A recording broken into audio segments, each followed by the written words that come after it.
ايه الفرق ما بين خوفو، هريدي، وفين السؤال؟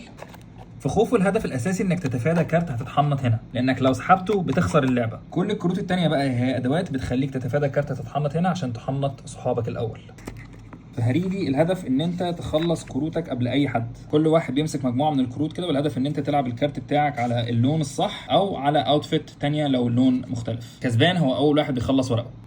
من السؤال بقى هي لعبة أسئلة غير أي لعبة أسئلة لعبتوها قبل كده. بدل ما تقعد تسأل سؤال والناس تجاوبك عليه، الفكرة هنا إن هم بيجاوبوا على سؤال من 5 أنت مش شايفهم، والهدف بقى إن أنت تحاول تخمن هم كانوا بيجاوبوا على أي سؤال من الترتيب. هنا بترتبهم من الأكثر احتمالية للأقل احتمالية. تويست لذيذة جدا على ألعاب الأسئلة وممتعة جدا الصراحة. لو بتحبوا الألعاب الاستراتيجية وإن أنتوا توقعوا أصحابكم فخوفو هي اللعبة المثالية ليكم. لو بتحبوا ألعاب السرعة والتركيز فهريدي هي اللعبة المناسبة ليكم. ولو بتحبوا ألعاب الأسئلة وإن أنتوا تضحكوا مع بعض على الإجابات ففين السؤال هي أنسب لعبة ليكم. أما بقى لو الثلاث العاب عاجبينكم ومش عارفين تقرروا بينهم تختاروا ايه، فالثلاثه كلهم متاحين وعليهم اوفر كمان لو اشتريتوهم مع بعض. وطريقه اللعب على migostudios.com.